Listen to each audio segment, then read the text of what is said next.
Bueno, vamos a dar la bienvenida a la doctora Elin Winkler. Ella es investigadora independiente del CONICET, es también investigadora de la Comisión Nacional de Energía Atómica, es profesora adjunta del Instituto Balseiro y jefa del Laboratorio de Resonancias Magnéticas del Centro Atómico Bariloche. Recibió el título de licenciada en Física y después de doctora en Física en el mismo Instituto Balseiro, que depende de la Universidad de Cuyo. Realizó una estadía postdoctoral en la Universidad de Texas, en Austin, en el laboratorio del Dr. John Goodenough, y en un segundo postdoc bajo la dirección del Dr. Roberto Zeisler en el laboratorio de resonancias magnéticas del Centro Atómico Bariloche. Trabaja en el diseño, fabricación y estudio de nuevos materiales nanoestructurados basados en nanopartículas magnéticas y sus aplicaciones. En la temática es coautora de más de 80 artículos en revistas internacionales, 2 capítulos de libros y más de 100 contribuciones a congresos nacionales e internacionales. Bienvenida, muchísimas gracias por compartir con nosotros este momento. Hola, buenas tardes a todos, muchas gracias por la invitación. Bueno, voy a compartir la pantalla, ¿sí? Perfecto. Nosotros ahora durante la charla vamos a mutearnos y vamos a ocultar, ocultar pantalla, más que nada por una cuestión de conectividad para optimizarla. Ahí se ve bien. ¿Se ve bien? Perfecto. Y, A ver, y vamos a ir estando atentos en el chat si aparece alguna pregunta y al final, cuando termines, hacemos las preguntas que haya. ¿Sí? Perfecto. Bueno, de Muchas nuevo, gracias. muchas gracias por la invitación. Es una alegría poder compartir en este espacio nuestros resultados. Hoy voy a hablar, como dijo Leonardo, de nuestras investigaciones en el tema de nanopartículas magnéticas, cómo las diseñamos, fabricamos y algunas aplicaciones en las que estamos trabajando. Bueno, yo trabajo en el laboratorio de resonancias magnéticas. Creo que no. Sí, ahí pasa la pantalla, está bien. Estamos acá cerca, estoy en Bariloche. Soy investigadora de la Comisión Nacional de Energía Atómica y también del CONICET, y doy clases en el Instituto Balseiro. Lo menciono porque para invitarlos a que entren a la página, porque hay varias actividades de extensión para estudiantes, para docentes de nivel inicial, secundario, y bueno, pueden entrar y ver las opciones que hay para venir a conocer, hacer algunos cursos, y hay becas para estudiantes, por ejemplo. Así que bueno, empezamos a hablar sobre magnetismo y nanopartículas. Primero, bueno, ¿por qué estudiamos magnetismo?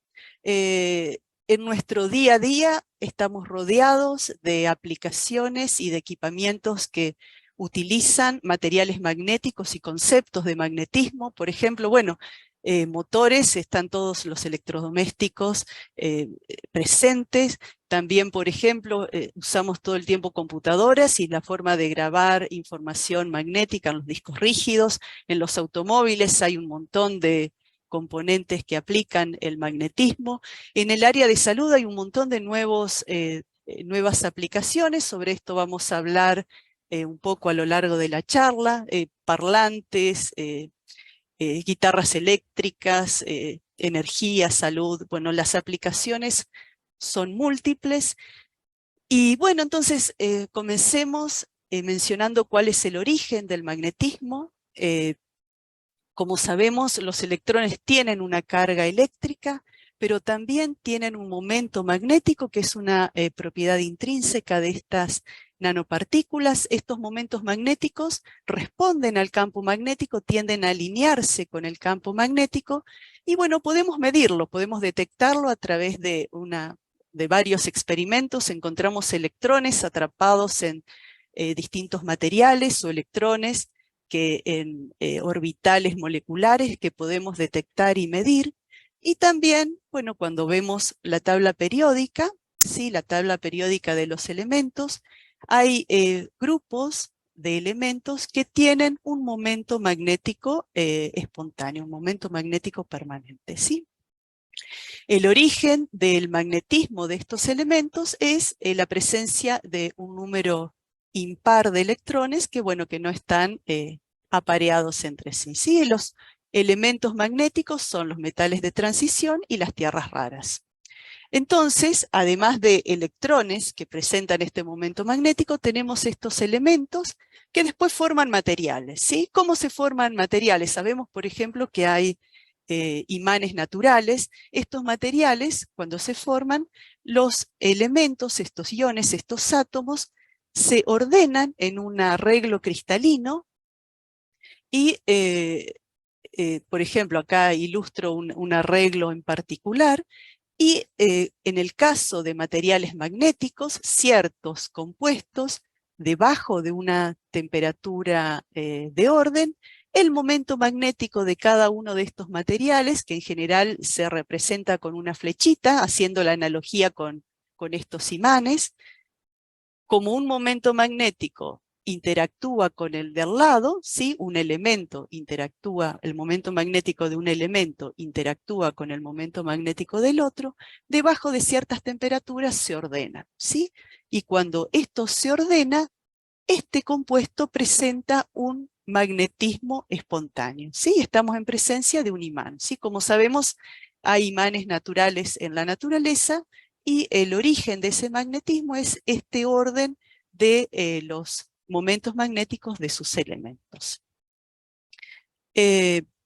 Para muchas aplicaciones uno necesita o se busca siempre reducir el tamaño de los dispositivos, de los materiales que los componen. Entonces, ¿qué pasa? Cuando reducimos el tamaño a una escala nanométrica, decimos que estamos en presencia de nanopartículas magnéticas. Y cuando hablamos de nanopartículas magnéticas, estamos hablando de materiales cuya dimensión está en el orden entre 1 y 100 nanómetros, ¿sí?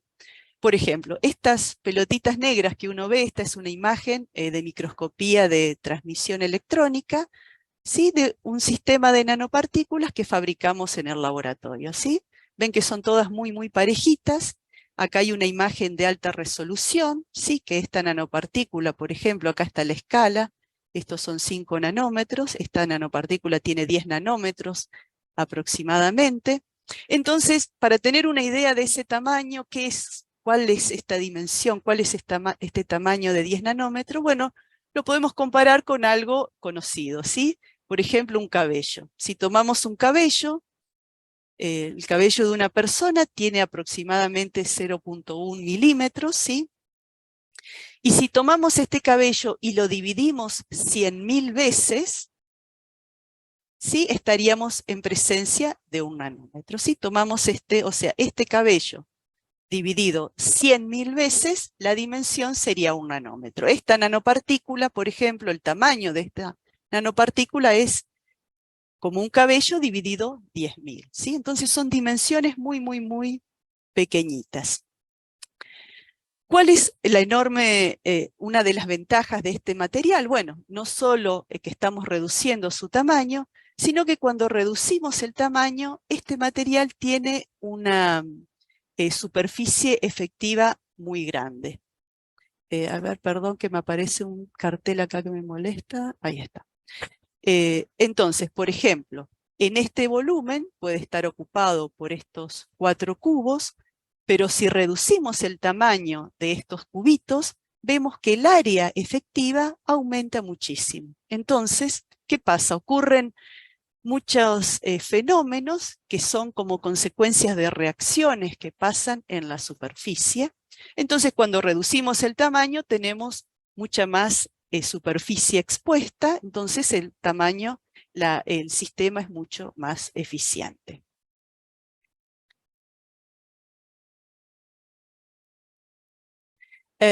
Bueno, entonces, las ventajas de las nanopartículas. Por un lado, al reducir el tamaño, estos sistemas muestran nuevas propiedades. Si achicamos el tamaño, estamos en presencia de nanopartículas magnéticas y nos encontramos con nuevas propiedades que son diferentes a los materiales que llamamos masivos. También presentan multifuncionalidades. Por ejemplo, como las podemos fabricar en el laboratorio, podemos diseñar, por ejemplo, materiales que están formados por un núcleo de un material y ese lo podemos recubrir con otra sustancia. Y así, por ejemplo, hemos fabricado materiales que son magnéticos en su interior y por fuera son luminiscentes, tienen propiedades ópticas. O son magnéticos y por fuera los recubrimos con un material que es sensible a la radiación, que lo irradiamos, genera una señal y nos permite esa señal detectar radiación. Podemos también funcionalizarlos con medicamentos para ciertas enfermedades y así entonces uno, diseñando el material, le agrega funcionalidades. Es una pequeña también unidad activa. ¿Eso qué quiere decir? Vamos a ver después más adelante ejemplos. Que podemos actuar sobre este material con campos magnéticos, ¿sí? Con campos magnéticos los externos podemos manipularlos, podemos moverlos, podemos agitarlos, podemos producir un calor, por ejemplo. Y también presentan, como dijimos antes, una alta relación superficie-volumen, ¿sí? Entonces, cuando queremos una aplicación en donde necesitamos el efecto de la superficie, por ejemplo, reacciones químicas, es muy importante aumentar esta relación. Entonces, estas nanopartículas, hicimos un pantallazo, las podemos aplicar en una innumerable variedad de áreas. Hoy, por ejemplo, a lo largo de esta charla les voy a contar algunas aplicaciones en biomedicina, en remediación ambiental, en el área de salud. Y también, bueno, conocemos su importancia para el diseño de dispositivos, teniendo un rol fundamental, por ejemplo, para almacenar información magnética. Bueno, también en esta época de COVID hemos conocido telas que son tratadas con nanopartículas para que respondan de estas telas inteligentes que responden de determinada forma. Así que las aplicaciones son múltiples de estos sistemas. Para mencionar algunos ejemplos concretos, por ejemplo, mencionamos la grabación magnética de datos. Actualmente la información se graba en estos discos rígidos magnéticos y la información se codifica con ceros y unos.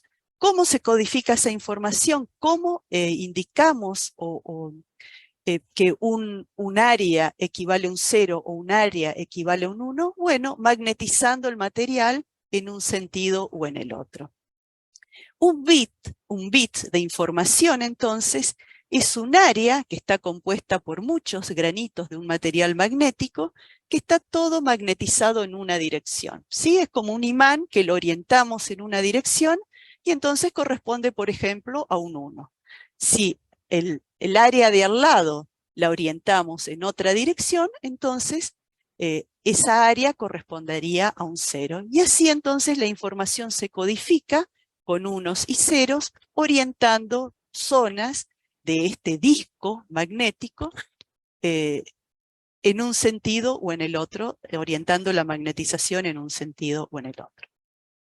El tamaño aproximadamente actual de un bit de información es 30 nanómetros por 250 nanómetros. Sí, acuérdense que un nanómetro es un cabello dividido 100.000, como para que se den una idea de lo pequeñito que es el tamaño real de un bit de información. Entonces, en esta área es un campo de aplicación enorme, porque actualmente todo el tiempo uno trata de aumentar la densidad de información, o sea, reducir el tamaño de este bit de información, y para eso hay que hacer mucha ciencia de materiales para mejorar el magnetismo y la estabilidad de estos materiales. También importan porque al hacer las nanopartículas chiquititas permiten que se internalicen en células. Y esta es la imagen de una célula que fueron incubadas con nanopartículas. Estas partes que tienen un contraste más oscuro corresponden a nanopartículas que se alojan en distintas zonas de la muestra. Y bueno, abren un montón de oportunidades para diversas aplicaciones. Si, por ejemplo, funcionalizamos las nanopartículas con distintas moléculas que actúan de diferentes formas, o actuamos sobre estas nanopartículas. Bueno, sobre esto vamos a hablar un poquito más adelante. Otra área importante, por ejemplo, es remediación ambiental, ¿sí? En la superficie de nanopartículas ocurren reacciones químicas y estas reacciones químicas pueden, por ejemplo, descomponer contaminantes orgánicos, ¿sí? Entonces acá, para ejemplificar algunos ejemplos de aplicaciones, y algunos de ellos vamos a hablar en el transcurso de esta charla. Entonces, antes de hablar de las aplicaciones o antes de que uno se ponga a trabajar en una posible aplicación, primero hay que hacer un enorme trabajo de laboratorio, ¿sí? Nosotros nos pasamos muchas horas en el laboratorio, ¿sí? Este es un laboratorio de química, por ejemplo, en donde fabricamos las muestras, ¿sí? Pensamos primero cómo la podemos fabricar, pensamos qué queremos hacer o primero nos preguntamos. Siempre la investigación está guiada por una pregunta o por una mejora que uno quiere hacer en el material. Entonces, cuando uno quiere responder una pregunta, uno piensa qué material es mejor o cómo puedo diseñar un material para responder esa pregunta. Entonces uno lo fabrica, lo piensa, lo fabrica, después uno tiene que medir si obtuvo eso que quería. Uno lo caracteriza, mide sus propiedades físicas, físico-químicas. De acuerdo a lo que sale, después uno vuelve al laboratorio, lo optimiza y así vamos iterando hasta ir mejorando e ir entendiendo nuestro sistema. Para ejemplificar, esto es uno de los últimos materiales que hemos fabricado. Son nanopartículas que están compuestas por 3 componentes, ¿sí?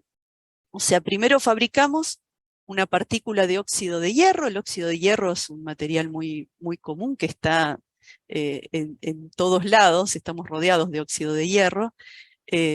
A estas nanopartículas le volvemos a crecer un segundo material, que acá lo ilustramos con este color verde, que es un óxido de magnesio, y luego crecimos una tercera capa de este material que se llama una ferrita de cobalto. Sí, es un óxido que tiene hierro y cobalto. ¿Por qué lo hicimos esto? ¿Por qué hicimos esto? Bueno, porque queríamos estudiar cómo se comportaba la magnetización de este material. Queríamos desacoplarlo magnéticamente. Fabricamos las nanopartículas y nos salieron estos hermosos cubitos, ¿sí? De más o menos 30 nanómetros. Y esta es una imagen de microscopía TEM, de microscopía electrónica de transmisión. Y acá me quiero detener un poquito para que vean la riqueza de esta imagen. Sí, en esta primera imagen tenemos lo que quisimos hacer, el diseño de nuestro material formado por 3 capas. Este es un modelo, cómo los átomos se ordenan, se organizan cuando uno, en un material, cuando se organizan formando esta estructura, este arreglo cristalino. Y esta es la imagen de microscopía, y si la miran con detalle, pueden ver estas líneas, ¿sí? Que están formados por pequeños puntitos, ¿sí? No sé si lo llegan a distinguir. Estos pequeños puntitos son las columnas de átomos, es como ver uno de estas columnas de átomos, por ejemplo, que acá se ven con verde, serían como ver el primer ion de esta columna de átomos, ¿sí? Correspondería a uno de estos puntitos. Entonces, esta microscopía tiene una resolución atómica que permite ver la estructura cristalina, ver cómo están ordenados los átomos en un material, ¿sí? Y vemos que en este caso es un arreglo, pero muy perfecto. Ahora, acá vemos la estructura, cómo están ordenados los átomos uno al lado del otro, formando esta estructura cristalina. Pero dijimos que el material está formado por 3 materiales diferentes, ¿sí? Entonces acá lo vemos como estas pelotitas sin distinguir los colores que vemos en este dibujito. La microscopía, además de ver la estructura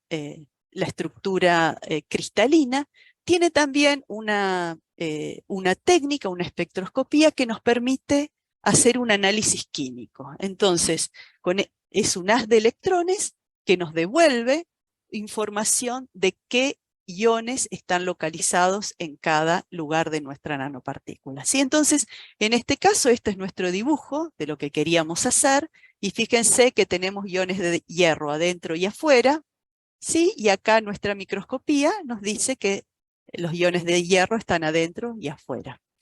Estos iones de magnesio están en el anillo interno, ¿sí? Y acá, al hacer este análisis químico, nos confirma que realmente en este anillo interno de la nanopartícula está el magnesio. Sí, finalmente, en la parte de afuera de nanopartícula es muy rica en cobalto. Entonces, bueno, nos confirma esta estructura que queríamos formar, ¿sí? Y luego, a partir de varios estudios, varias técnicas de magnetismo, de transporte, hay un montón de equipamiento que uno utiliza para estudiar este material, uno hace un modelo de cómo se ordenan esos momentos magnéticos adentro. ¿Para qué uno hace esto? Porque entendiendo estas propiedades es que después podemos manipularlas, podemos diseñar un material a medida que nos responda de una determinada forma.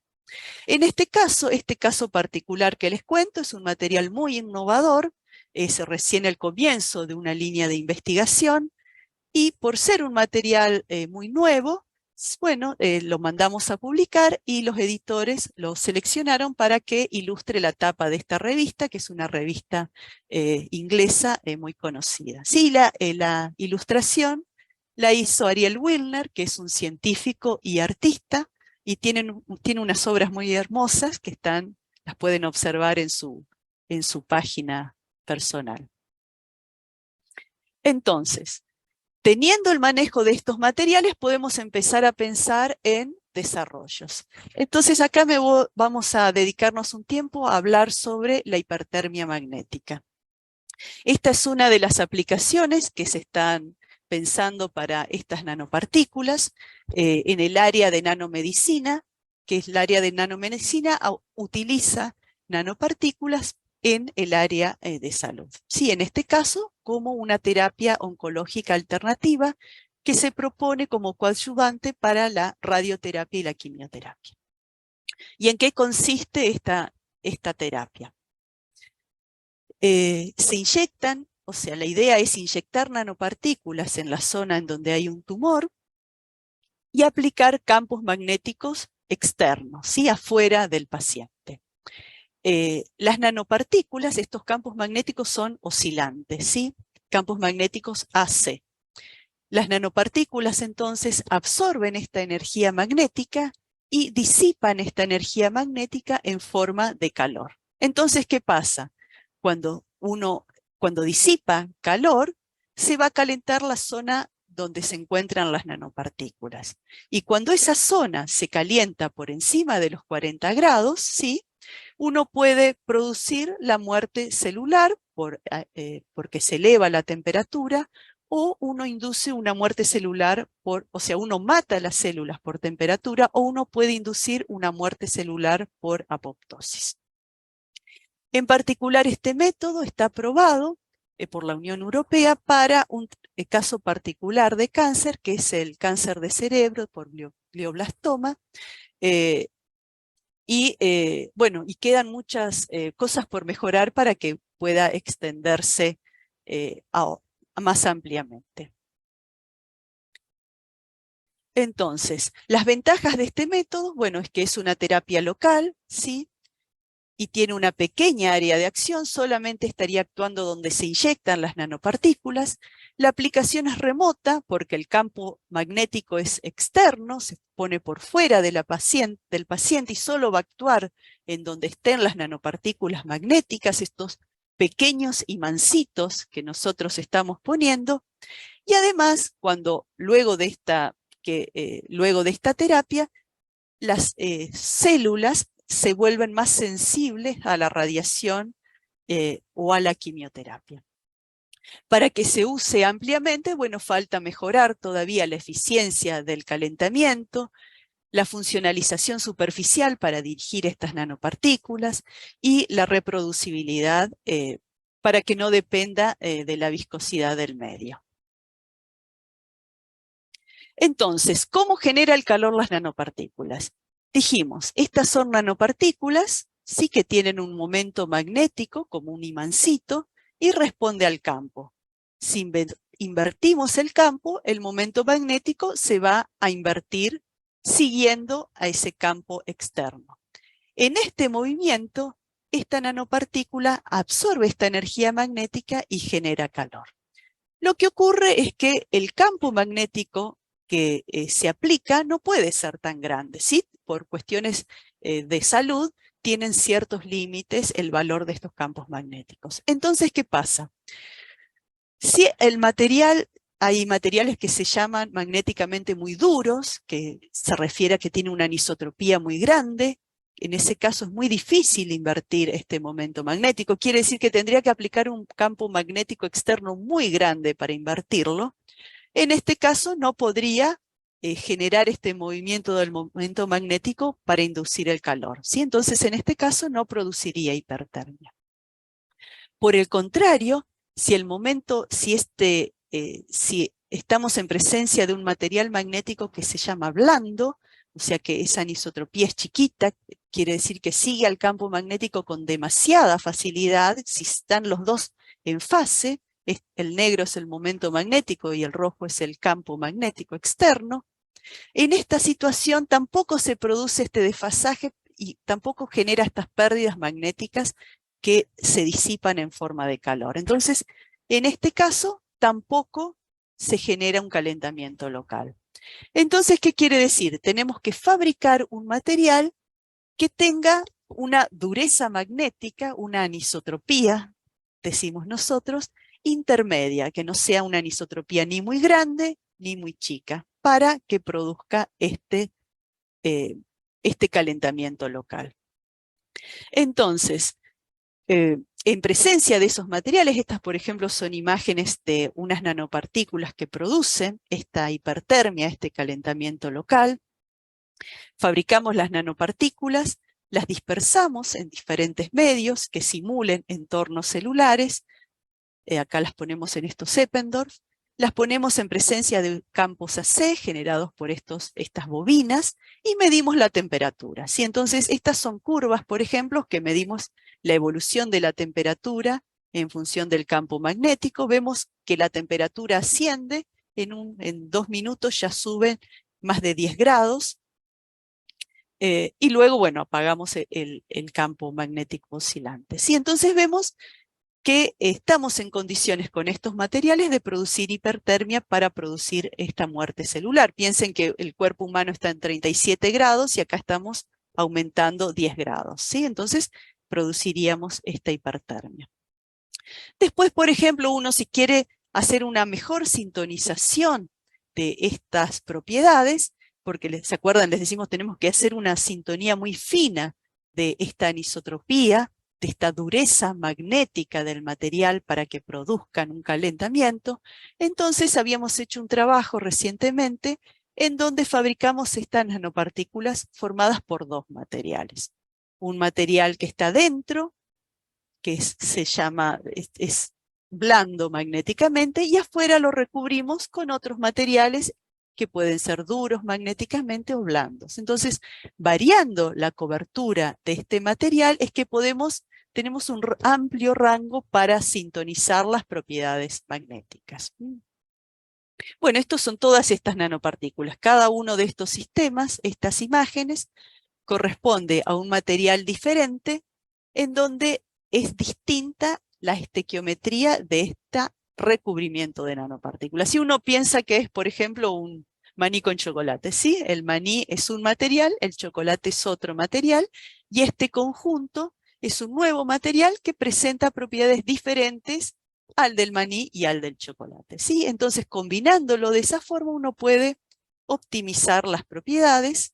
Sí, acá de nuevo, para ilustrar, muestro estas imágenes en donde se ven este diseño. Acá, por ejemplo, esta partecita es la parte de adentro de la nanopartícula y este es el recubrimiento. Acá de nuevo la parte oscura es la parte de adentro, la parte más clara es el recubrimiento de estas nanopartículas. Y finalmente, bueno, medimos, aplicamos dispersamos las nanopartículas en un medio, aplicamos los campos magnéticos y medimos cómo aumenta la temperatura de este líquido, ¿sí? Y efectivamente a partir de este método, vemos que en funciones, cada uno de estos puntos corresponde a un material distinto, obtenemos un máximo del calentamiento. ¿Sí? Podemos optimizar el sistema variando la cobertura de las nanopartículas. Bueno, este resultado también lo publicamos en una revista muy linda de ciencia, una revista internacional, y también fue seleccionado para ilustrar la contratapa. ¿Sí? En este caso, le pedimos al artista Bernasconi que nos ceda una de sus obras para esta publicación, y generosamente nos permitió usar esta obra que representa para nosotros una nanopartícula compuesta por parte de relojes, que significa toda la ingeniería que hay que hacer para ajustar justamente esta relajación, este movimiento de relajación de la nanopartícula para que produzcan un calentamiento. ¿Sí? Y lo invitamos, bueno, a Pablo Bernasconi que venga a visitar nuestro laboratorio cuando ocurrió esta publicación. Entonces, hasta el momento hablamos de estas nanopartículas que pueden ser utilizadas como calentadores locales y pueden ser utilizadas para matar células localmente por hipertermia magnética. Dijimos además que en la superficie de las nanopartículas se producen reacciones químicas, ¿sí? Las reacciones químicas que estamos interesados en estudiar es esta reacción que produce radicales libres. ¿Qué son los radicales libres? Son estas pequeñas moléculas, ¿sí? Este es un oxígeno y un hidrógeno o un oxígeno solo, y que tienen estos electrones en un orbital que están solitos, están desapareados, que se representan con este puntito al lado, este puntito rojo al lado de las moléculas. Cuando tenemos esta condición, me gusta mucho esta caricatura, este cartoon que uno lo encuentra en internet, que ilustra muy gráficamente cuál es la acción de un radical libre. Esta molécula del medio es el equivalente a un radical libre, que se corresponde a una molécula que tiene un solo electrón en un orbital. Si es un orbital que está este es un electrón desapareado en este orbital.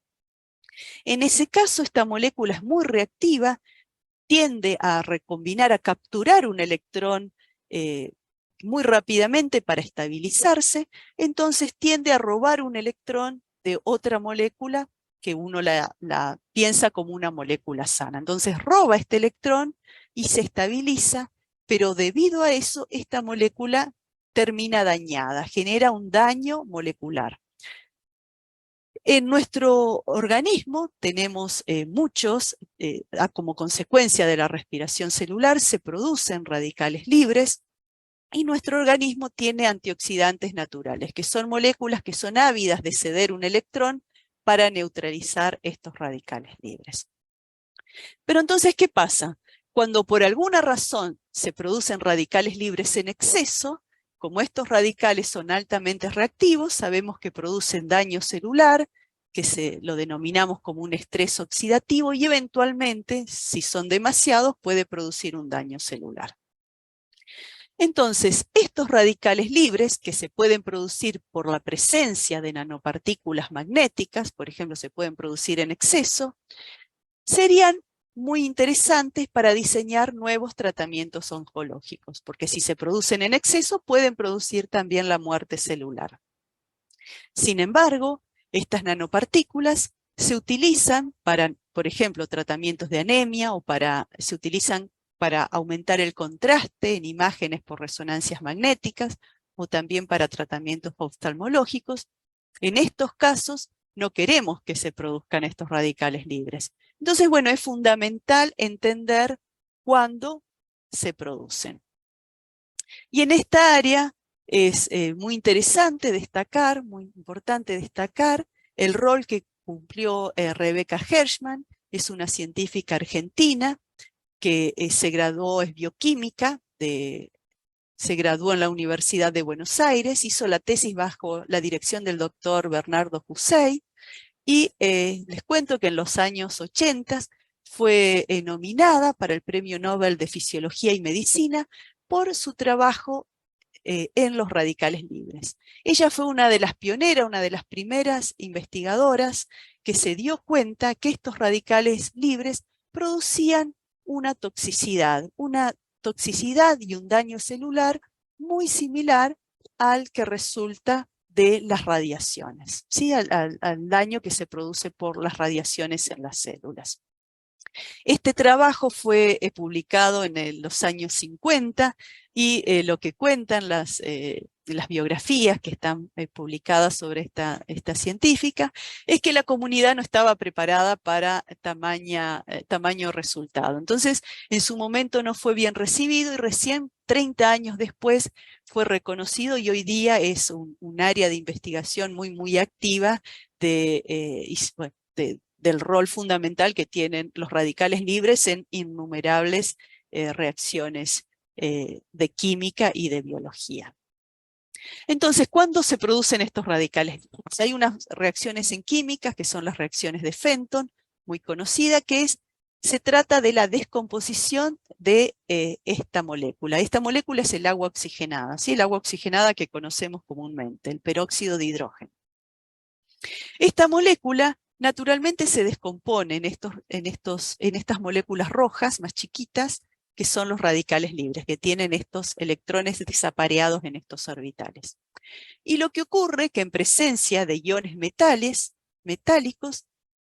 estas reacciones se aceleran. Si estos iones actúan como catalizadores, y facilitan estos iones que se produzcan la descomposición del peróxido de hidrógeno. Entonces, en presencia de iones metálicos, tenemos muchísima más cantidad de radicales libres. Entonces, esta reacción se produce en condiciones ácidas, ¿sí? En pH ácidos. Entonces, ¿qué ocurre? Cuando estas nanopartículas son internalizadas en las células, si se internalizan en el citoplasma tiene un pH neutro. En cambio, si van a parar al lisosoma, el pH del lisosoma es ácido, entonces pueden producir estos radicales libres y entonces pueden producir un daño en las membranas, en las paredes celulares. Como consecuencia, esto produce un daño oxidativo, producen estrés oxidativo y pueden producir muerte celular. ¿Sí? Entonces, actualmente, muy recientemente, se está hablando de esta nueva terapia quimiodinámica, a raíz o por la acción de estos radicales libres. Entonces, bueno, una línea de nuestro grupo de investigación es trata del estudio de estos radicales libres, que lo podemos medir a partir de estas espectroscopías, ¿sí? Cada radical libre, cuando lo medimos con esta espectroscopía, da una señal muy característica. Según el radical, medimos una señal distinta en nuestro equipo. Si esta es una de las señales particulares que medimos, variamos el campo magnético y detectamos toda esta señal, todos estos picos, en el caso de esta nanopartícula de óxidos de hierro, ¿sí? Una vez que tenemos esta señal, bueno, la estudiamos, ¿sí?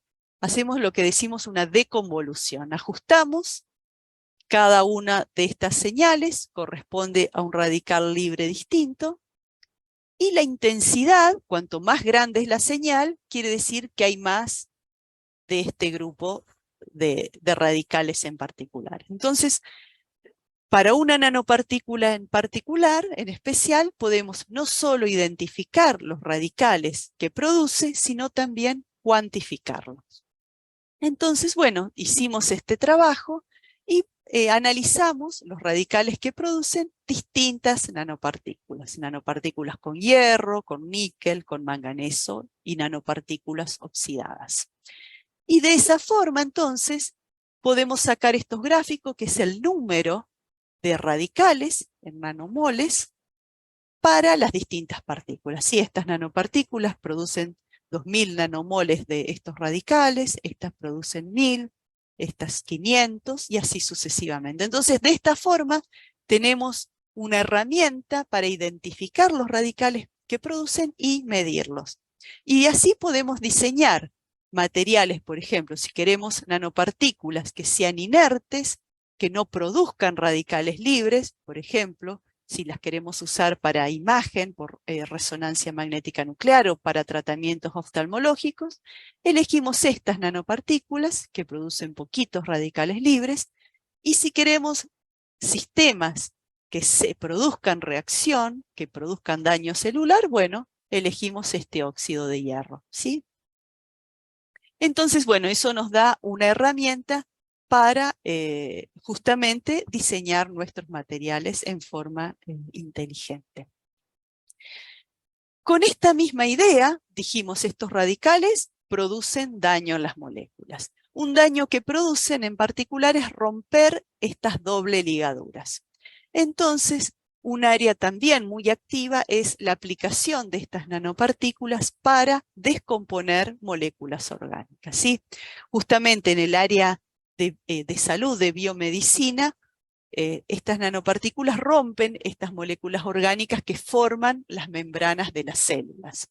Pero también esa misma idea la podemos utilizar para aplicar la misma reacción para que rompan colorantes, por ejemplo. Colorantes hay muchos como consecuencias de la industria textil, por ejemplo. Hay muchas moléculas orgánicas o muchos desechos en aguas residuales. Entonces estas nanopartículas también pueden utilizarse para descomponer estos colorantes. Por ejemplo, este es un colorante particular, el naranja de metilo, y en presencia de nanopartículas vemos cómo la sustancia se va volviendo transparente. Y este es un modelo de cómo esta molécula, el naranja de metilo, se va descomponiendo, se va rompiendo este doble enlace y se van convirtiendo en moléculas cada vez más simples hasta que llega a la degradación total, se descompone directamente en gases, o a veces uno logra una descomposición parcial, pero ya en esta altura, a una descomposición intermedia, es más fácil que descomponerla o oxidarla a través de otros mecanismos. Entonces, bueno, es muy importante el diseño de estas nanopartículas para tratar contaminantes orgánicos. Y en esta área estamos trabajando, y bueno, uno de los resultados más recientes que tenemos es un trabajo que hicimos en colaboración con investigadores de la Universidad de Ecuador, de la Universidad San Francisco de Quito, investigadores del Instituto de Ciencia de Materiales de Madrid. La idea es entonces usar lo que hablamos, la producción de estos radicales libres para descomponer las moléculas orgánicas, los colorantes orgánicos, y combinar esa acción superficial de las nanopartículas con hipertermia magnética. ¿Por qué? Porque cuando calentamos el sistema, las reacciones químicas se aceleran. Entonces estaríamos potenciando la eficiencia de estas nanopartículas para descomponer las moléculas orgánicas. Entonces la idea es, tenemos nuestros colorantes, dispersamos nuestras nanopartículas, en la superficie de estas nanopartículas se producen los radicales libres que rompen los colorantes, rompen estas moléculas orgánicas, y además aplicamos campos magnéticos AC, campos magnéticos oscilantes, con lo cual las partículas además van a calentar el medio. Y de esa manera sería más eficiente la descomposición de estos colorantes. Terminado el procedimiento, gracias a que las partículas son magnéticas, las podemos recolectar con un imán y volver a usarlas en un procedimiento posterior. Las podemos reciclar. Ese fue el trabajo que hicimos. Estas son las nanopartículas que tienen estas formas de flores, se llaman, son agregados de muchas nanopartículas chiquitas. Y estas curvas corresponden a la concentración de del colorante en el tiempo. ¿Sí? Este es el naranja de metilo que les nombré recientemente. ¿Sí? Con el tiempo vamos descomponiendo y se logra la descomposición casi total de esta que es una molécula que uno usa como control. ¿Sí? Es una molécula modelo. Y cuando lo aplicamos a las aguas residuales reales, por ejemplo, cuando la temperatura del medio está, cuando lo hacemos el experimento a temperatura ambiente, vemos que el 40% de los residuos orgánicos, de los materiales, de los contaminantes, se logran descomponer. O sea, quedan un 60% todavía. Pero cuando calentamos el material, vemos que, por ejemplo, llegamos a calentar a 90 grados, o con el campo magnético, el 90% de los contaminantes logran degradarse, ¿sí? Entonces, de esta forma se puede mostrar la eficiencia de estos materiales en estos sistemas modelos para descomponer estos contaminantes. Bueno, entonces hasta acá les conté dos aplicaciones, dos desarrollos que estamos estudiando en el laboratorio, uno en nanomedicina para, para tratamientos oncológicos, aplicando hipertermia magnética. También contamos en nanomedicina esta nueva terapia que se está hablando, quimiodinámica, y también conté sobre la aplicación de nanopartículas para remediación ambiental.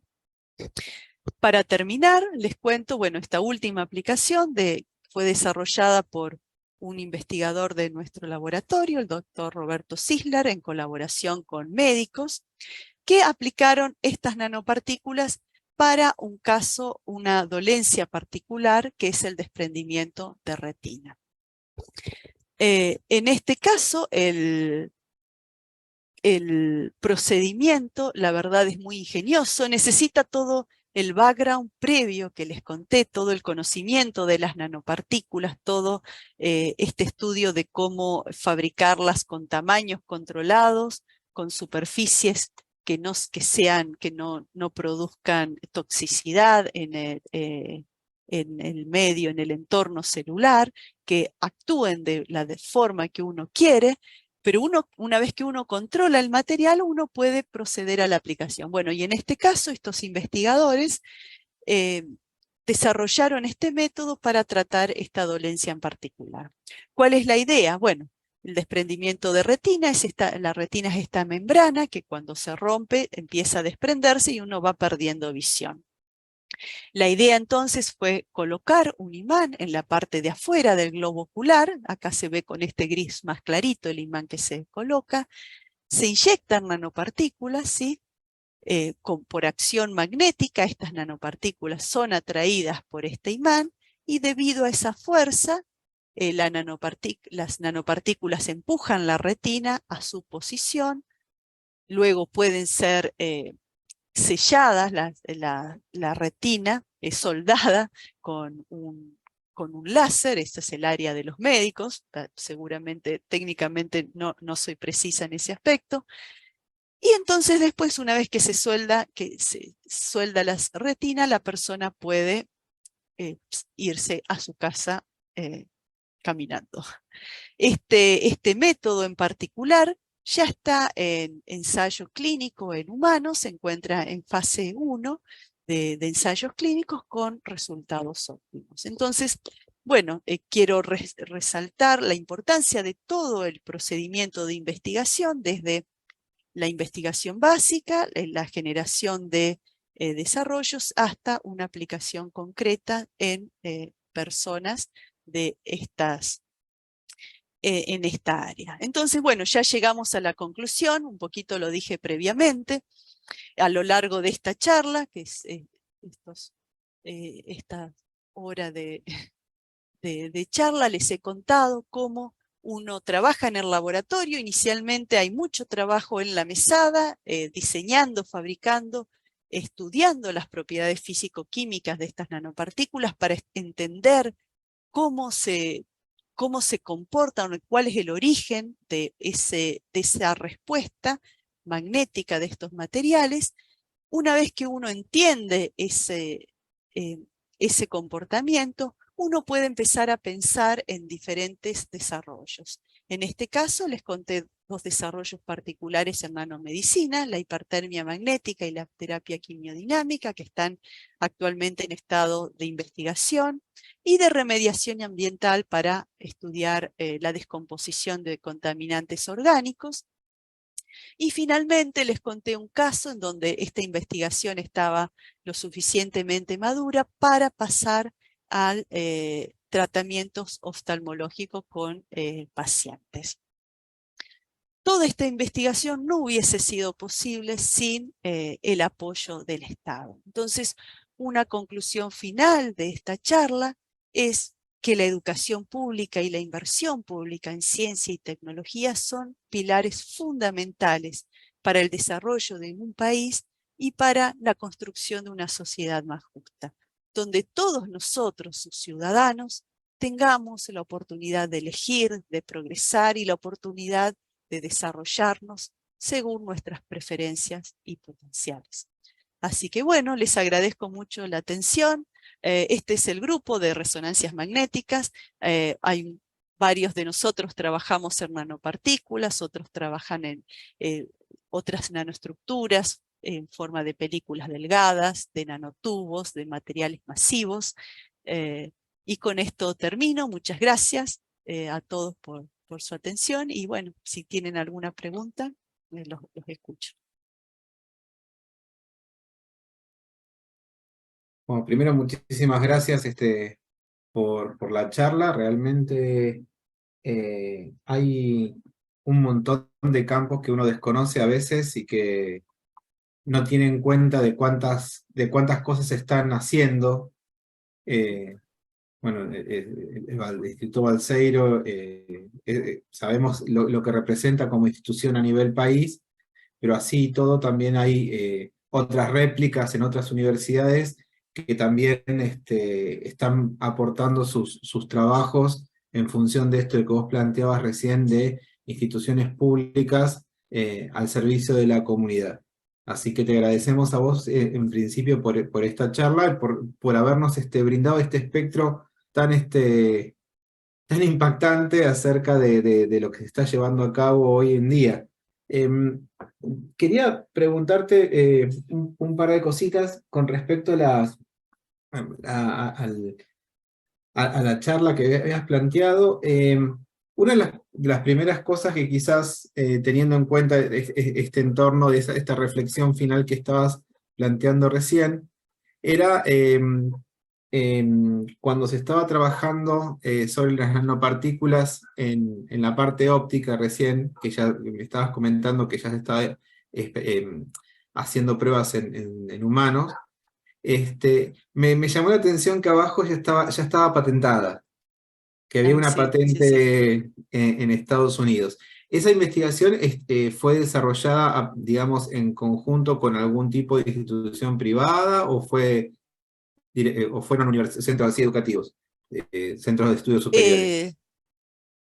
Eh, bueno, los integrantes, bueno, en esta particular yo no participé, es Roberto Sisler el que participó, Ujú. y participaron también médicos, el doctor Berra y el doctor Sarabia. Son médicos que en su clínica se han hecho las operaciones y, o sea, desde nuestra parte, desde la parte del desarrollo de las nanopartículas, de los imanes, la inversión fue pública, digamos. En la parte de los médicos, ahí no estoy segura si fue pública o fueron de los institutos de los médicos que Ajá. aportaron. Eso tendría que consultarlo con Roberto para no decir No, algo no, que no es no, correcto. Sí. más que nada De, llamaba la atención la patente, ¿no? O sea, es no, la bastante común. patente, claro. Sí, o sea, en este caso fue para, bueno, o sea, uno puede realizar patentes nacionales Ujú. o después uno puede, son procedimientos distintos. Además, esta es una patente local y aparte una patente internacional. Digamos, si uno hace solo la local, no está protegido Claro. si se aplica estos métodos en otros países, digamos.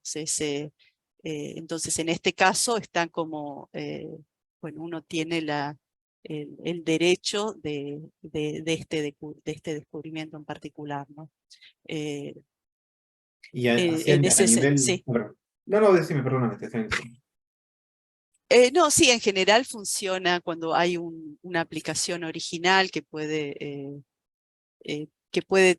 concluir en esto, en un procedimiento o en una invención.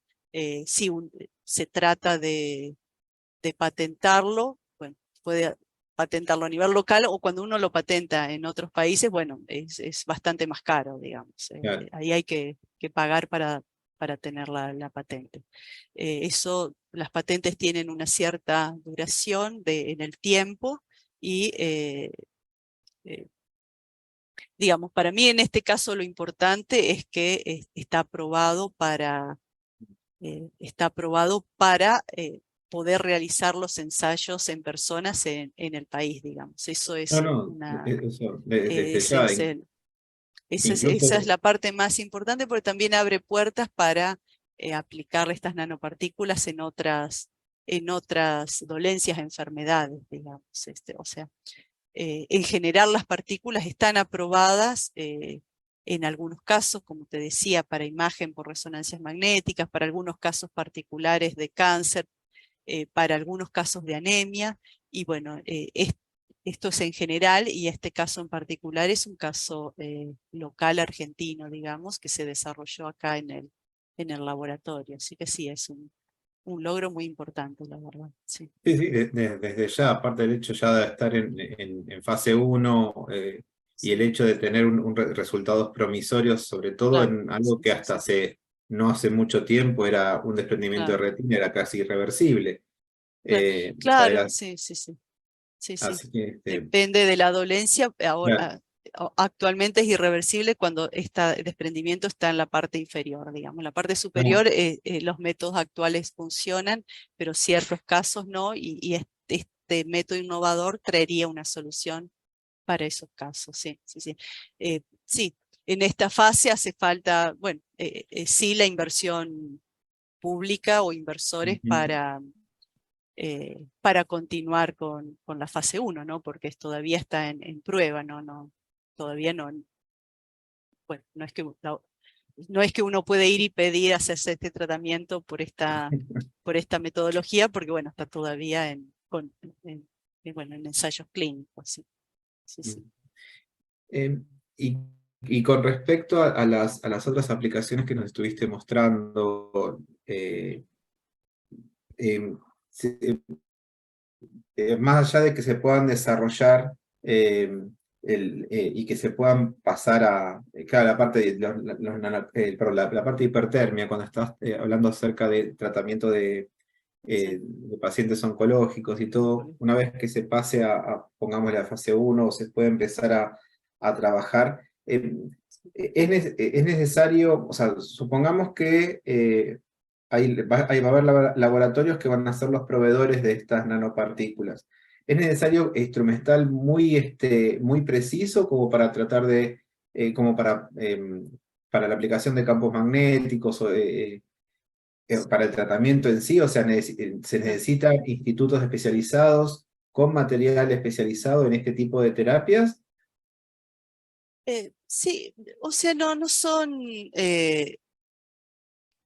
o sea, actualmente solamente está aprobado para este caso de cáncer de cerebro, y también está aprobado medio experimentalmente para cáncer de próstata. Acá hacen Ajá, falta campos oscilantes, pero no mucha intensidad. Sí, el diseño de las nanopartículas, eso sí tiene que ser, digamos, tiene, tiene que optimizarse para poner pocas, porque uno no claro, quiere, o sea, esa es la relación, uno trata de poner la menor cantidad posible para que no produzcan daño en el organismo, y que produzcan un calentamiento eficiente.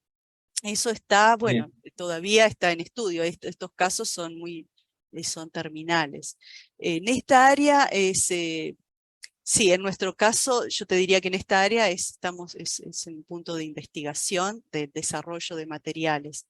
Sí veo más cerca la aplicación en el caso de remediación ambiental, que ahí, Ah, eso sí, no estamos uno no trabaja porque nosotros lo que hacemos es el desarrollo de los materiales, optimizar las partículas, y bueno, desde acá nos contactamos con bioquímicos o con gente que está trabajando en el área de salud, pero desde nuestro lado es el desarrollo de los materiales.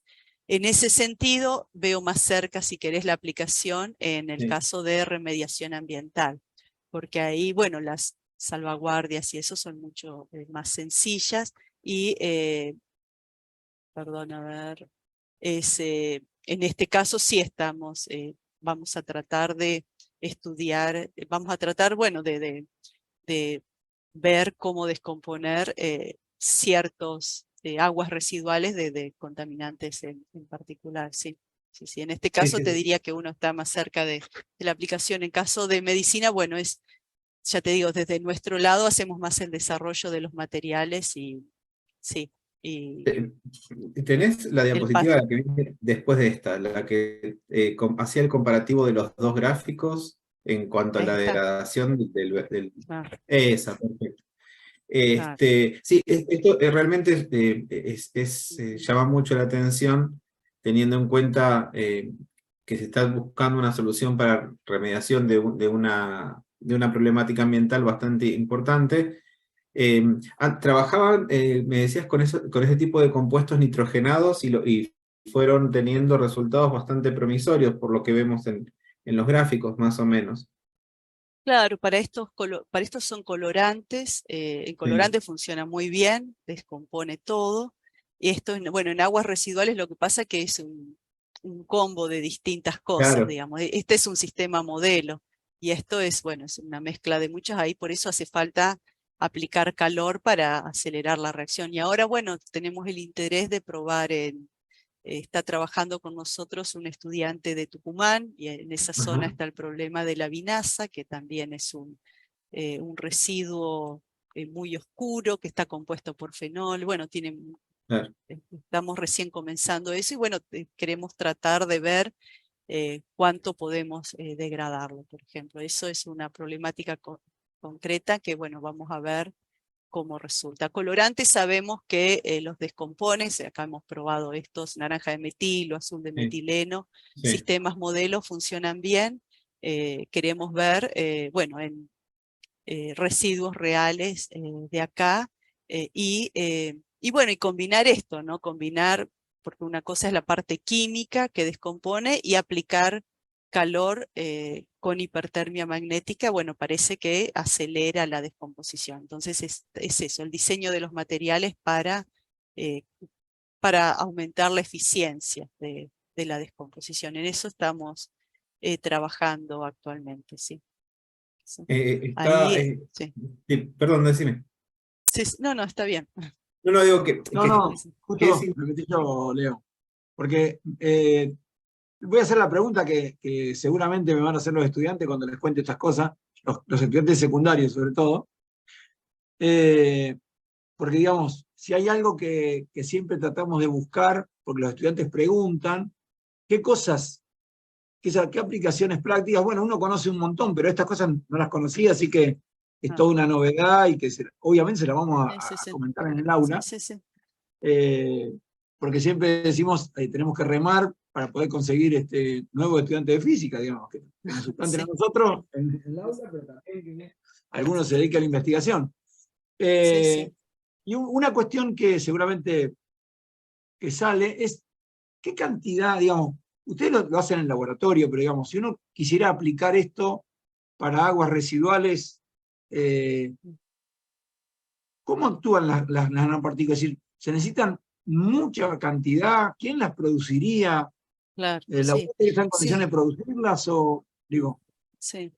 Sí, eso es lo que, mira, justamente esta semana estuvieron investigadores de Brasil, de un centro, el análogo a la CONEA de allá, y también eh, hablábamos de eso, ¿no? Que hay un gap, uno en el laboratorio desarrolla los materiales y llega hasta probar algo, y luego están las industrias, y hay un gap en el medio que es difícil de cubrir, porque eso por ahí es un desarrollo que llegó hasta cierto punto, pero para aplicarlo masivamente requiere hay una inversión y un riesgo, digamos. Nosotros llegamos hasta el desarrollo y probar Claro. la eficiencia de un material. Acá no lo haríamos a escalas. Sí es distinto, bueno, hay algunos casos concretos, como este que nombrábamos, el de Roberto, sí se lograron hacer todos los pasos para pasar al ensayo clínico en personas. A veces se logra, otras no masivamente. Uno haría como la formación o el traslado del conocimiento a una empresa, o bueno, el CONICET ahora está haciendo en algunos casos estas empresas mixtas para ciertos casos, para ciertas aplicaciones o desarrollo. Eso sí, eso está. En esta área nosotros hasta ahora, bueno, llegamos hasta el desarrollo o una publicación, una patente, el probar que Sí, la un eficiencia de método un... funciona. Sí, sí, sí. Claro. Después está ese Digamos, gap de ver a ver qué, Sí. si aparece. Sí. O por ahí podemos llegar a probar algo en una pequeña escala, pero claro. no en una gran escala. Ahí ya haría falta, sí, una empresa, una provincia, un algo que Claro, invierta no, yo me y sí. imaginaba que, digamos, en el instituto es imposible de fabricar, digamos, porque no tiene infraestructura para ponerse a fabricar en serie. No, sí, sí, ¿No? sí. No, Eh, eso es, sí. pero Eso es un trabajo de indudablemente se necesita vinculación, sí. mucha cantidad Sí, de claro, sí, nanopartículas, digamos, sí. para hacer un tratamiento, por más que fuera de un pueblo chico, digamos, de aguas residuales de un pueblo chico, o de Claro, una empresa sí. chica, digamos que tiene vertedero en un arroyo o en un cauce de agua, eh, igualmente No, sería mucha cantidad, ¿no? sí, se pueden pensar métodos, digamos, cómo se reciclan esto. No es que uno puede pensar un circuito en donde esa agua residual pase, se vaya limpiando y uno lo haga en serie, digamos. Se Bueno, pueden pensar en posibilidades. Esto lo que tiene es que, como son magnéticas, porque tampoco podés tirar toneladas de partículas en un río, ¿no? Uno No, las no. trataría de aplicar en algún sector, reciclarlo y después, bueno, juntar las partículas magnéticamente, reciclarlas y volverlas a usar, por ejemplo, Claro. algo así. Algo así sería la idea. Igual también a veces no hace falta degradar el 90%, sino degradarlo hasta un punto que después puedan los microorganismos continuar Claro. con la descomposición. Por ahí moléculas muy grandes no pueden, entonces uno lo haría químicamente y después la naturaleza actuaría, digamos. Eso ujú. sí, sí, son como distintas etapas. ¿Sí? Por ahí también para cuestiones químicas, para producción de cosas más limitadas, sí, sí, hay que pensar como para qué y bueno, y Claro. se hacen los ajustes. Sí.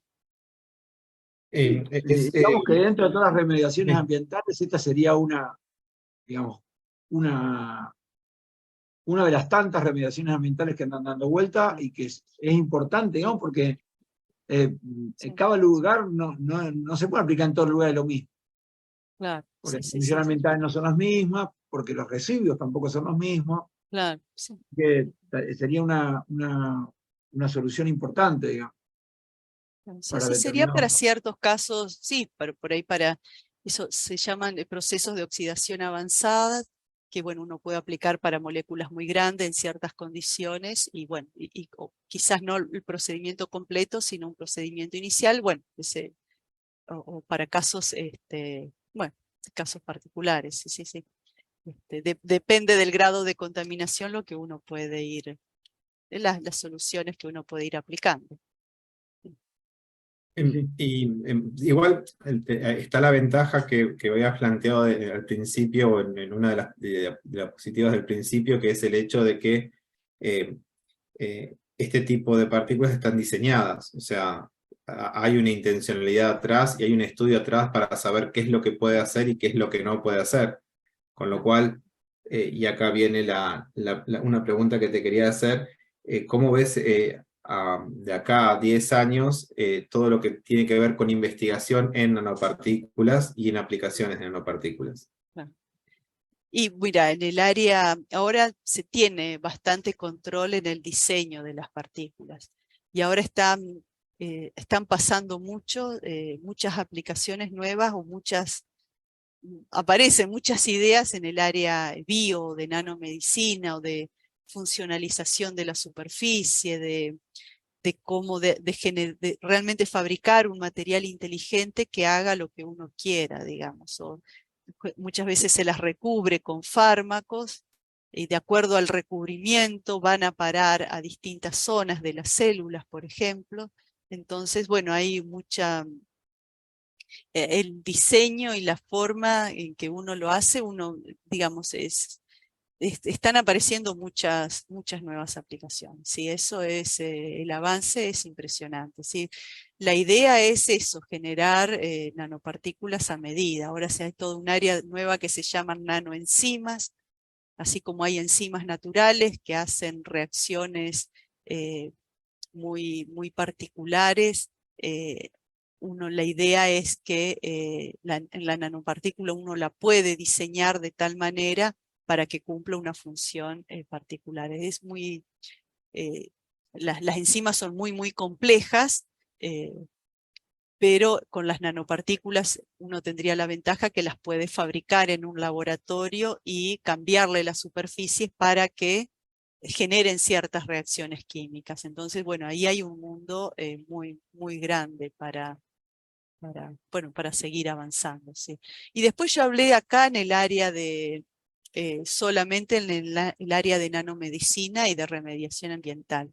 En la parte eh, de, de electrónica, por ejemplo, en el desarrollo de dispositivos, de eso no hablé nada, pero es un mundo tan grande como esto, digamos, el diseño de dispositivos, hemos hecho trabajo de estas nanopartículas que se autoensamblan y uno mide la corriente eléctrica a través de todas estas nanopartículas y eso también se puede modular. Uno modula el transporte no solo de esas cargas, sino también de los espines. Entonces, bueno, es un área enorme en grabación magnética, en manipulación de señales para fabricar detectores. Sí, es otro mundo, digamos. Acá conté solamente una partecita. Hay otra parte de esta que se aplica en estos desarrollos tecnológicos y acá en nuestro grupo hay un grupo muy grande que trabaja específicamente en el diseño de dispositivos electrónicos. O sea que sí, todo el área de nanociencia y nanotecnología ha crecido muchísimo, ¿sí? En estos últimos tiempos y bueno, las perspectivas son impresionantes y bueno, y también aparecen nuevos fenómenos. Así que sí, las perspectivas es un área que es muy activa, va creciendo y es un trabajo muy interdisciplinario también. Nosotros, bueno, desde acá, desde nuestro tema en particular, somos físicos, pero trabajamos con bioquímicos, con biólogos, con químicos, y ya no es solo la física, uno estudia estos nanomateriales y sus aplicaciones desde muchos puntos de vista, digamos. No es solo la propiedad física, es muy amplio y bueno, esto hay que aprender lenguajes en común y bueno, sí, el área es enorme. ¿Sí? Así que no, las perspectivas son muy amplias para el futuro. Te Yo tengo, agradezco porque me diste pie para... Perdón, Luis. no, está bien. Me No diste digo pie que tenía una pregunta muy sencilla, pero que me dejó picar, que me quedé ahí, obviamente no la podía interrumpir hoy cuando estaba dando la charla. Cuando usted hablaba de reducir el tamaño, mostraba 4 cubos y después mostraba un montón de cubitos y decía que aumentaba el área. En realidad lo que hace es partirlo para hacerlo más chico o reducir el tamaño. Eso es lo que no me quedó claro. Claro, hay dos formas de síntesis, digamos. Hay una que se llama bottom-up y bottom-up, de abajo para arriba y de arriba para abajo. Hay métodos de síntesis que toman un material y lo empiezan a moler, a reducir, hasta que queda chiquitito. Y hay otro método que usamos nosotros químicamente, que es a partir eh, lo hacemos en el laboratorio, digamos, que fabricamos, primero fabricamos semillas de un material, muchas semillitas, y después las vamos creciendo. Esto es como de abajo para arriba. Fabricamos una semillita, después la recubrimos con otra, y la recubrimos con otra. Entonces, en realidad o sea, un material es tomar esto, y hay un aparato que se llama, por ejemplo, molino de bolas, que lo va reduciendo hasta que llega al tamaño chiquitito. Y químicamente uno pone precursores, son sales o son distintos compuestos que van nucleando, forman núcleos, muchos núcleos chiquititos que después van creciendo y forman, bueno, muchas nanopartículas. ¿Sí? Claro. Y bueno, sí. Y No, no, digo, yo le efectivamente esto si uno... pregunto. Sí. No, Si uno no, termino. calcula el área de esta, es muy, muy grande Claro, comparativamente con el área de esta. Entonces tiene una área efectiva muy grande y para todas estas reacciones son.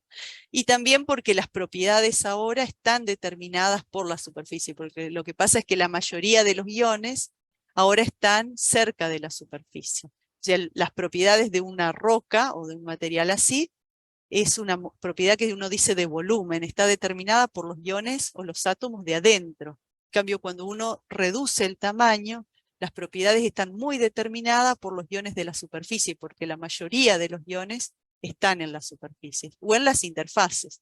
En estos materiales acá, como esto que les decía, o sea, la mayoría de los iones están en las interfaces, entonces acá lo vemos. Las propiedades están determinadas por todos los que están acá, que interactúa un material con el otro. Entonces la fenomenología es distinta. ¿Sí? Y en estos casos no, lo hacemos, vamos generando, fabricamos un núcleo, lo recubrimos, recubrimos y recubrimos. De abajo para arriba lo hacemos. claro. Sí, sí. En realidad me quedaba, digamos, viéndolo desde el punto de vista de reducirlo, me quedaba claro por qué aumentaba el área, digamos. Muchísimo más área si usted lo reduce, ¿sí? Claro. Porque, digamos, no tiene nada que ver con esto, pero, digamos, cuando damos una parte que es escalamiento, hablamos siempre de que cuando reducimos aumentamos el área superficial, y por eso le pregunté en realidad, porque Sí, justamente... sí, es por eso. Digamos, si uno calcula un cubo, uno calcula el volumen de un cubo y la superficie que tiene. Entonces uno tiene ese volumen y esa superficie, y hay una relación entre esa superficie y el volumen. Después, en ese mismo volumen, uno lo llena de cubitos chiquitos y Claro, el área efectiva va a ser, bueno, mucho, mucho más grande. Cuando uno achica el volumen, el área, bueno, uno y para cuando tener el mismo achica el volumen que tenía volumen, sí, antes, se aumenta sí, muchísimo el aumenta área muchísimo el superficial. área. Sí, sí, sí, eso sí, sí aumenta. Y también, bueno, cuando uno tiene un volumen muy grande, uno puede calcular los iones que están en la superficie. Si el cubo es enorme, son poquitos iones. En cambio, si el cubito es Claro, chiquito, el 90% de los iones quizás estén en la superficie. Sí, uno puede ir pensando, lo achico tanto, y bueno, casi la mayoría de los iones están claro. cerca de la superficie. Entonces, bueno, aumenta Aumenta la eso, aumenta efectividad, digamos, ¿no? claro. Aumenta la efectividad de la nanopartícula. O sea, Al tener más lo que cantidad de iones. ocurre es, sí, depende de lo que uno quiera. Digamos, por un lado, las propiedades físicas, físico-químicas, están determinadas por los iones de la superficie.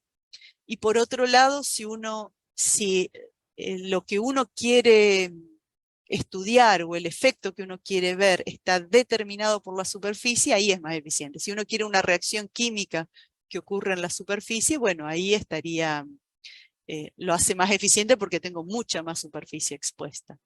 A Claro. veces en estas nanopartículas que uno hace así como core shell, lo que hace con este candadito, lo que uno representa es que trata de acoplar el material de adentro con el de afuera, por ejemplo.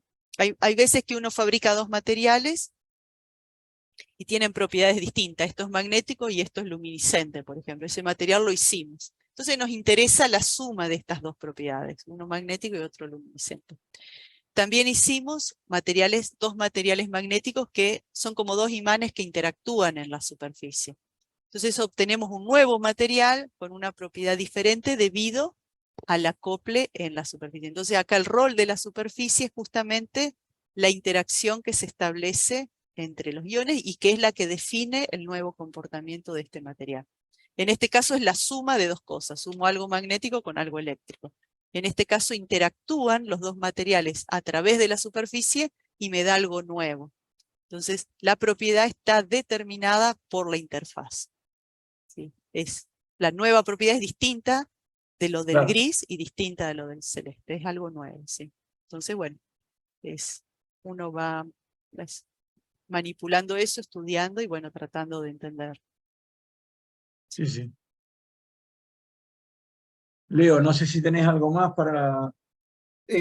Había una cuestión que habías hablado antes acerca de lo que es la interdisciplinaridad hoy en día en el trabajo en ciencia. ¿Cómo se vive eso? ¿Cómo se puede llegar hoy a pensar una ciencia sin interdisciplina? Y mira, en esta área, o sea, lo que pasa es que uno no puede estudiar todo. Entonces uno va haciendo un camino estudiando cierta área y después uno se comunica con otros investigadores. Lo cierto, por un lado te diría que la naturaleza es una sola y no discrimina en física, química, biología o bioquímica, digamos, responde como responde. Y uno la va estudiando por pedacitos. Como el conocimiento que uno tiene es muy limitado, uno necesita conectarse y entender la especialidad del otro. En esa conexión, bueno, hay una dificultad del lenguaje, digamos. Cuando uno habla con gente de otra área, trae otro lenguaje y a veces a la misma cosa uno lo llama con una palabra distinta, o la misma palabra tiene dos conceptos o dos significados diferentes. Entonces, claro, primero uno tiene que bueno, empezar a charlar y empezar a entenderse. En esto ahora, por ejemplo, bueno, en todas estas áreas de radicales libres, remediación ambiental, células, es inevitable. Acá tenemos reuniones de grupos semanales en donde estamos nosotros, los físicos, y participan también biólogas, químicos, y sí, no, es muy interesante porque, bueno, uno escucha y aprende desde otro lado, digamos, ¿no?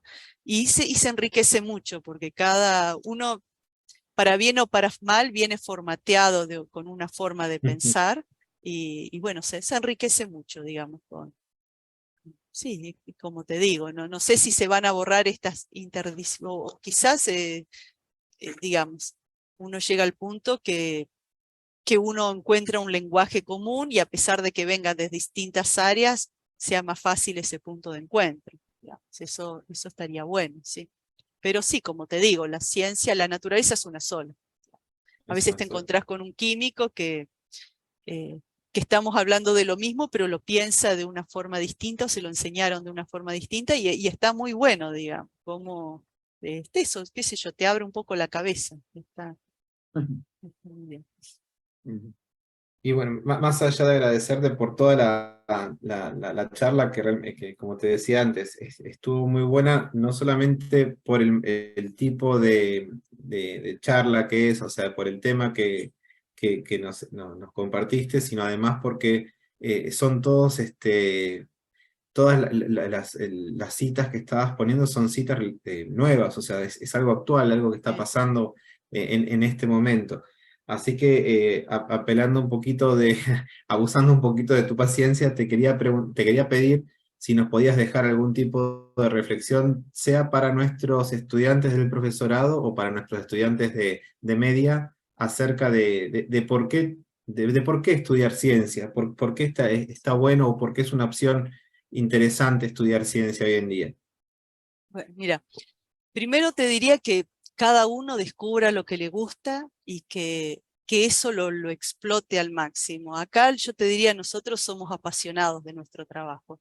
En nuestro laboratorio caminás por los pasillos y no sé, te llenás de esa emoción porque es gente que realmente le gusta mucho. Es un trabajo que, bueno, es un trabajo, digamos, tenemos uno a lo largo del día hace cosas que le gustan y otras a veces que tenés que, no sé, hay un trabajo más tedioso, o cuando uno se vuelve más grande hay burocracia que no es tan agradable, pero es algo que realmente nos apasiona. Es el desarrollar un material nuevo, el entender cuando uno está detrás de un problema y de repente descubrís, viene en una discusión, encontrás la respuesta, es realmente algo que sí, que te emociona, o descubrir algo nuevo, estar atrás de algo y de repente medirlo, es algo que realmente te produce mucha satisfacción. Eso, después le diría a los estudiantes que, no sé, que a pesar de todos los problemas que tenemos, este es un país que brinda muchas cosas, y la gran posibilidad de poder elegir qué estudiar y que haya una universidad pública, que uno pueda elegir la carrera y ir a estudiar. Por supuesto, a veces la universidad pública está en otra ciudad, que bueno, implica un alquiler o implica algo, pero sí, digamos, hay un montón de gente que puede trabajar, alquilar, y la universidad es gratis. Entonces te da la herramienta de poder, dentro de tus posibilidades, elegir. Conozco muchas personas que trabajan y lograron hacer una carrera, entonces le diría que no aflojen, que hay cosas, una carrera cuesta, digamos, tiene su esfuerzo, son muchas horas de estudio, pero que la disfruten. Es algo que da muchas satisfacciones y no sé, podés elegir un camino y no sé, qué sé yo, que exploten esa curiosidad, ese entusiasmo y esa energía que tienen los jóvenes, digamos, y el joven tiene que tener ese entusiasmo, esa curiosidad, esas ganas, que es el momento, digamos, que no sé, que vivan la vida con entusiasmo y que entiendan el rol que tienen, el importante rol que tienen ahora y para el futuro, que dependemos de ellos y que ojalá que logren construir una sociedad mejor, que en todo lo que nosotros fallamos, que logren mejorarlo. Entonces, bueno, que tienen en sus manos una enorme responsabilidad y que, qué sé yo, que elijan bien, que disfruten y que lo hagan con entusiasmo y con responsabilidad, que es que a pesar de los problemas que hay en Argentina, se puede progresar, se puede estudiar, se puede, con mucho esfuerzo, no te digo, en muchos casos es muy difícil,